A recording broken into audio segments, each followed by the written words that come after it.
Hi అండి, అందరికీ నమస్కారం. టుడే నేను మీతో ఒక మంచి రెమెడీ షేర్ చేసుకోబోతున్నాను. అది కూడా పిల్లలకి యూజ్ అయ్యేది. అదేంటంటే పిల్లగాళ్ళకి డైజెషన్ కావడం కోసం ఈ వాము పాలను యూజ్ చేస్తూ ఉంటాం కదండీ! అయితే నేను ఇక్కడ నేచురల్‌గా యూజ్ చేస్తున్నాను. బయట మనకి దొరుకుతాయి వామ్ వాటరు.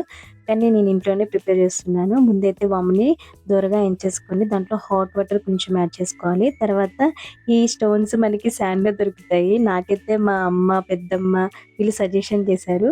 నేను దాంట్లో కొంచెం పాలను కూడా యాడ్ చేశాను. ఎందుకంటే పిల్లగాళ్ళకి కారం అంటే ఇష్టం ఉండదు కాబట్టి నేనైతే కొంచెం పాలని యాడ్ చేశాను. అయితే ఇప్పుడు టేస్ట్ చేద్దాం మా టిన్నుకిచ్చేసి. టిన్ను అయితే నచ్చలేదు ఫస్ట్. తర్వాతకి నేనది చాక్లేట్, ఐస్ క్రీమ్ అని చెప్పేసాను. తర్వాతకి చూడండి వాడి ఎక్స్‌ప్రెషనే సో యమ్మీ కిట్టి. సో అలా అయితే ఈరోజు మార్నింగ్ లేవగానే ఇది చేశాను. నేనైతే 2 వీక్స్‌కి ఒకసారి ఇది టిన్నుకిస్తూ ఉంటానండి. మీరు కూడా ట్రై చేయండి. Thanks for watching.